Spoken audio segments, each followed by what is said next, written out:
By the time this video is over, you'll never have to purchase store-bought fertilizers for your garden ever again. In fact, I'm gonna toss in why every gardener should stay clear of chemical fertilizers and dive into homemade alternatives instead. I get it, synthetic fertilizers promise fast results, but you really wanna say no to those chemical conundrums for 3 good reasons. First, this, garden gold can be found in what you think are your kitchen scraps or your yard waste. That's why I've got 6 fertilizer recipes that provide the 6 primary growing nutrients, and they won't cost you a penny to make. These are the only fertilizers that I use in my garden, and have you seen the results I get every year?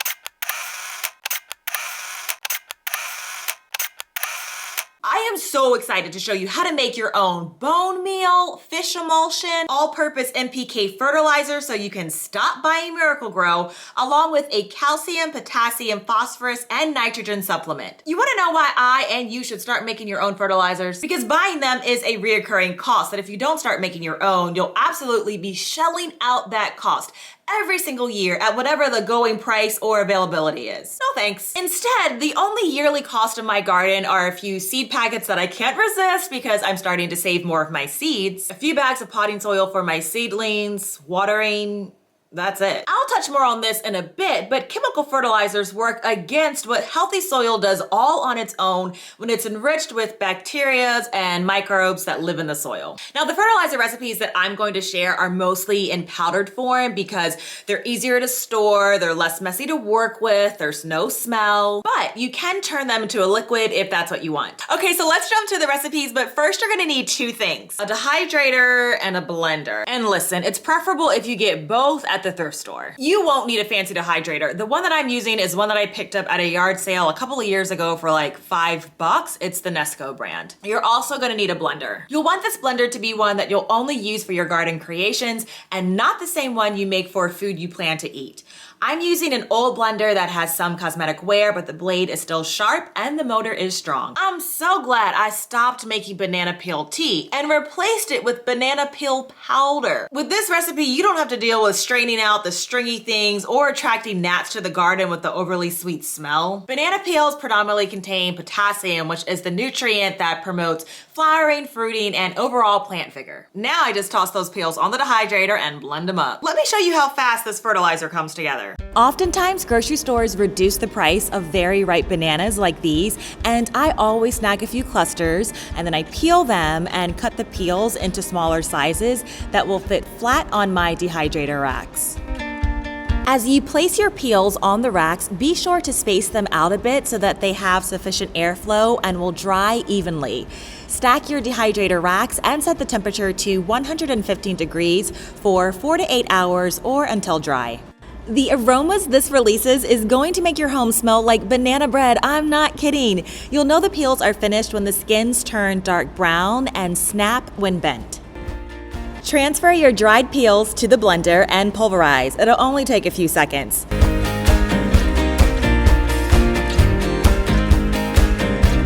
All right, here's your potassium-rich banana peel powder. I'm removing some of the stringy bits before I move them to a container.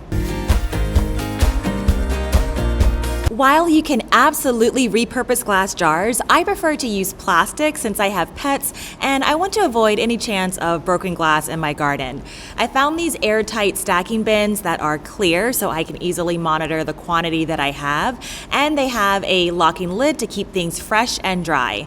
This pack of 4 also came with labels, a wet erase marker, and 4 1-cup scoops that have a sizable handle for easy hands-free collection. Your banana peel powder will maintain peak freshness for at least 6 months when stored in an airtight container. Banana peels are also unique because they do not contain nitrogen, which makes them ideal for plants like peppers, cucumbers, radishes, tomatoes, blueberries, roses, hibiscus, fruit trees, spinach, lettuce, Swiss chard, and so much more. Store-bought fertilizers often contain too much nitrogen and can cause tremendous leafy growth, but don't really help much with flowers and fruits. Now honey, if you've never been in my home before, there's no such thing as a guest, so settle in and get cozy. I showed you how to use the peels, but now I want to show you how to store the actual bananas along with a tasty recipe. Do you know what this is? It's called the Farmer's Almanac. If you've never heard of it, it's a periodical that has been in continuous publication in the States since 1818. It's a mix of weather predictions, home remedies, and gardening advice. The recipe contest winners were banana-themed, and the easy sticky banana squares caught my eye. These taste like a mashup between banana pudding and an ooey gooey Rice Krispie treat. Let me take just a few seconds to show you how fast this recipe comes together. But you can also feel free to skip to the next DIY recipe at the timestamp on your screen. I prefer to use parchment or wax paper to individually wrap them and then stick them in the freezer so that when I want to grab one or two to toss into a smoothie, all I have to do is cut the wax paper to get the bananas out. Start by taking a baking dish and combine flour, brown sugar, and softened butter. Mix until crumbly and then press down and bake for 15 minutes. Next, cut 4 medium bananas into 1/4-inch slices, and then in a nonstick saucepan, melt butter and add marshmallows and then stir until melted. Cut the heat and stir in the bananas. Quickly spread the mix over the crust and then allow this to cool completely before slicing into squares.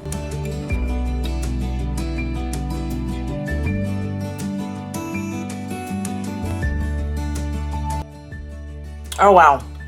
This tastes dangerously close to banana pudding. Yeah, you got like the crumb which resembles the cookie, and then you have the sweetness from all these marshmallows and then these very ripe bananas.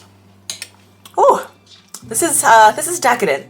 Who knew eggshells could be garden heroes? They're like calcium powerhouses for your plants, making your stems sturdy and your veggies tasty. When you have enough calcium in your soil, it helps prevent diseases and disorders such as blossom end rot in your tomatoes and your peppers. So let me show you how to make your own calcium powder using an ingredient that's likely already on your grocery list. I keep my eggshells in a bag in the fridge until I have enough for this project. But y'all that have been in my kitchen before know that I love to stock up on eggs by freezing them, and if you aren't already doing this, get on it.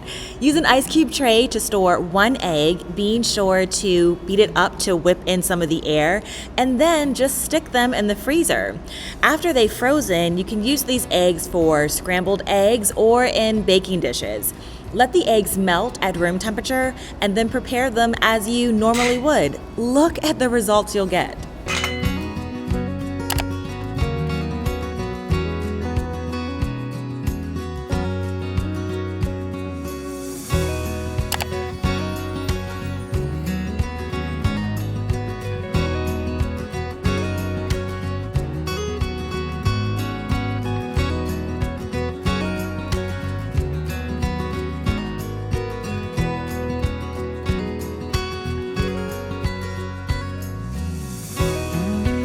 Convinced that in a blind taste test, if you told your kids or your spouse to compare which egg was fresh and which one was frozen, honey, they couldn't do it. And if they did, it'd be sheer luck. Okay, here's the eggshell recipe. Be sure the eggshells are rinsed before you toss them into your blender, then just grind them up.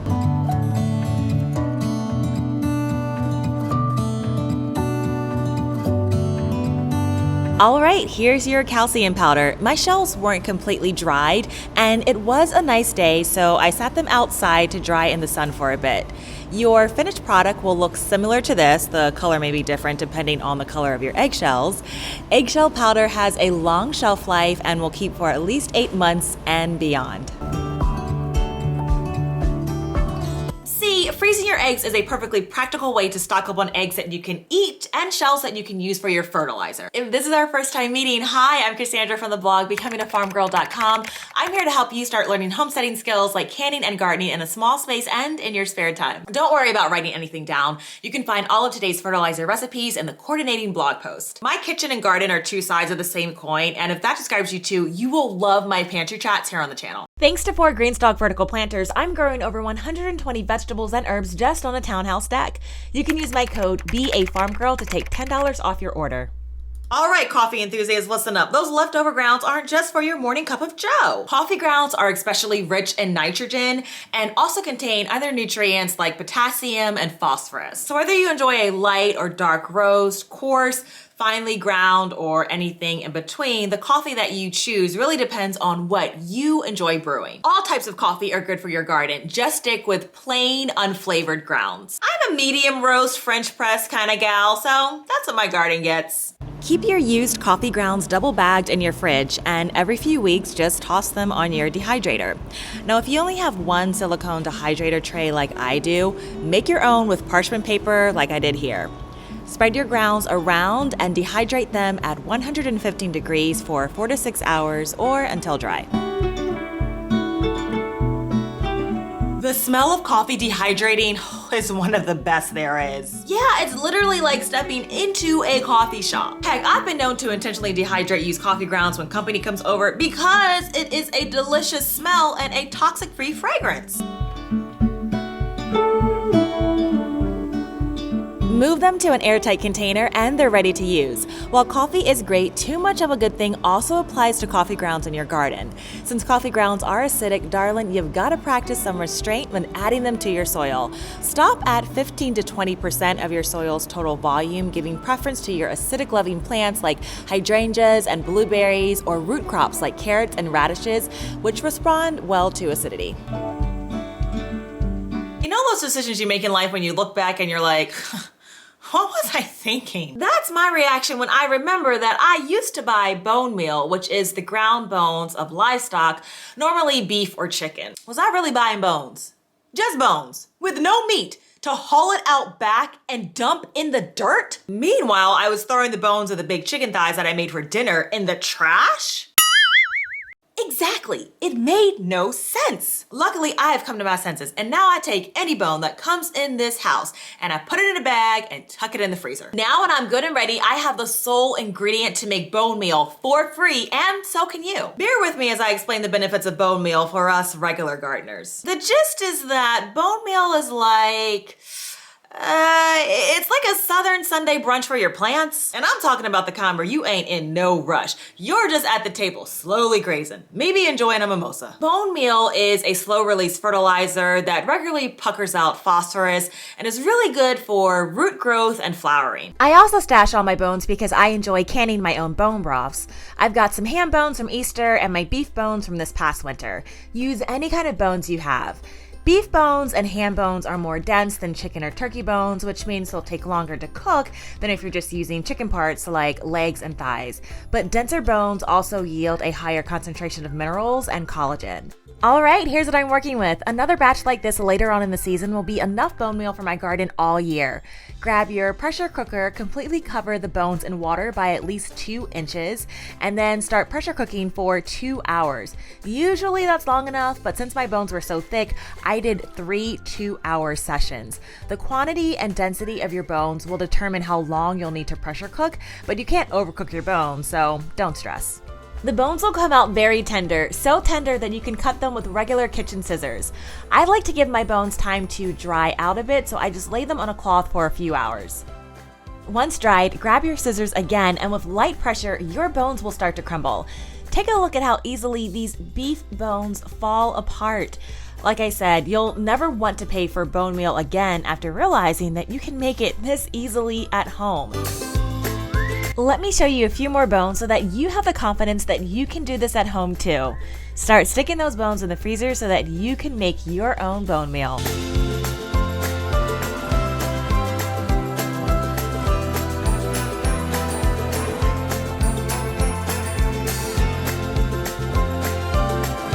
Even if you have a few stubborn bones, here's what you'll do. Collect all of your bones and then put them into a bag, and then I want you to grab a cast iron skillet and take everything outside. I'm on my front porch, and underneath this mat is a slab of concrete. You're gonna wrap those bones with a towel, and then you use the skillet to break down those stubborn bones. A few whacks is all you need. After that's done, dump your crushed bones into the blender and pulse them. See how easy that was? This is such an easy way to get bone meal that you'll never buy that overpriced stuff again. Since we want to store our bone meal as a shelf-stable ingredient, we need to make sure that it's completely dry. You'll likely need to toss it onto a dehydrator rack for another hour or two, and that's what you see me doing here.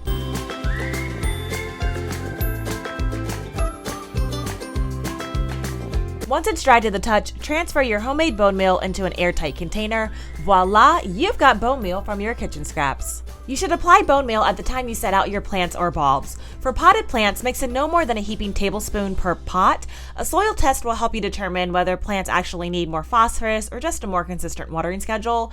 So apply this fertilizer only to soils that show a deficiency and then stop applying once that deficiency has been corrected. Let's harvest some parsley and rosemary from the garden and head to the kitchen, because once I figured out that I could make my own bone meal, honey, I got all excited and realized I could also start making my own fish meal, which is another expensive fertilizer to buy. So now when I am at the market, I'll buy whole fish, knowing that I can use the bones and the head, fins, and tail to make my own fish fertilizer and also enjoy a good dinner. Fish makes a very good natural fertilizer for nitrogen and trace minerals, and actually many gardeners will bury portions of fish just directly in the ground in their garden beds. But since I want to avoid attracting pests or animals to my garden, since I live in a townhouse and have neighbors, I have found that this dehydrated and ground recipe is best for now. And oh, if you don't enjoy eating fish or prefer not to buy whole fish, I've got a recipe that'll work for you right after this one. After the fish is cooked, transfer the non-seasoned part, so the head and the tail and the innards, to the dehydrator. I made up this fish pasta recipe, so I don't exactly know what to call it, but I used lots of Mediterranean flavors, y'all. It came out so good. After the fish parts were dried, I dropped everything into the blender to grind it into a powder. And here's what your first version of fish meal looks like, but I'll also show you a second option. As you can see, from skin to fin, you won't toss anything into the trash when you start to realize how valuable your kitchen scraps are.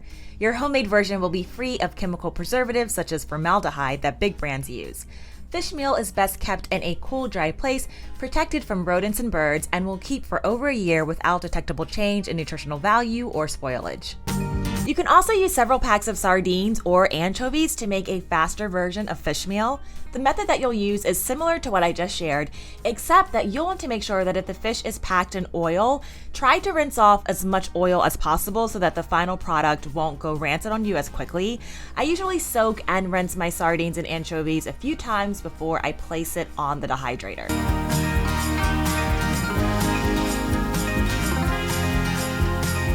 After this, transfer everything to parchment-covered dehydrator trays. Since the smell is kind of strong, I took my dehydrator outside to finish drying, and that's where you're going to want to dehydrate everything at 155 degrees for 2 hours, and then you'll reduce the temperature to 140 degrees for 4 more hours, or until the fish is thoroughly dried. Fish meal is recommended for vegetable gardens, flower beds, and all types of outdoor plants. To use it, you'll sprinkle the fish meal around on the soil surface and then use your hand or a tool to scratch the meal into the top few inches of your soil to get down to where the microbes are. It takes about 30 to 60 days to break down, making it a good slow release source of nitrogen, phosphorus, and potassium. Are you ready for the ingredient that will replace Miracle-Gro in your garden? Better yet, you can make this for free in less than a minute. This recipe is known as JADAM leaf mold, which is a naturally potent fertilizer. You'll need 3 main ingredients. The first is organic material such as grasses, wild plants, leftover crop material, or backyard weeds from your fire pit area. The second ingredient is leaf mold, which you can collect in any forested area like a park, playground, or hiking trail, but I have a few trees behind my home. As the name suggests, leaf mold is the dark, soft, fluffy, soil-like material substance usually found under piles of decaying leaves or logs. Leaf mold opens up the soil and acts as a natural soil conditioner, making it easier for roots to grow, and adds fungi, carbon, and other mineral amendments. You don't need to be choosy about your leaves. Your last ingredient is unchlorinated water, which you'll add to your bucket until it covers everything. You don't need to stir the mixture, just submerge the materials if they start to float to the top. Now, all you do at this point is just place a lid on the bucket, date and label your container, and be patient. It's in the hands of the microbes now. If you use fast-growing wild plants such as purslane or stinging nettles or comfrey, you can start using the fertilizer in as little as 10 days, but if not, just wait for 20 to 25 days. Once you've made your JADAM liquid fertilizer, use a ½ cup per gallon of water to feed your plants with, or mix it with 2 parts water and 1 part JLF. Since I'm exclusively a vertical gardener and my garden size is manageable, I like to use these easy to hold 8-ounce dispensing bottles that come with measurement marks so that no matter what fertilizer I'm making, I can quickly figure out my ratios. They come with labels and a chalk pen, but since I store these outside, masking tape and a permanent marker work better. I love how I can take my bottle and then directly fertilize different planter pockets in my green stalk. And as you can tell, my garden loves these fertilizers, and I love that I can get great results using fertilizers sourced from my kitchen scraps and backyard.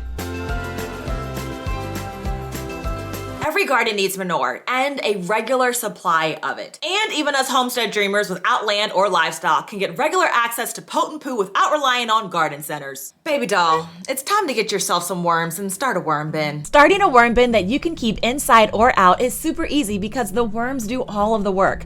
I'll link to a video where I show you how to make your own worm bin so that you can get what gardeners call black gold or worm castings, which feed beneficial soil microorganisms that produce, store, and slowly release nutrients into your soil to feed your plants. If you haven't seen how I grow over 120 vegetables and herbs using intensive vertical gardening, click the video on your screen. I'll see you in my kitchen or garden soon. Take care, friends.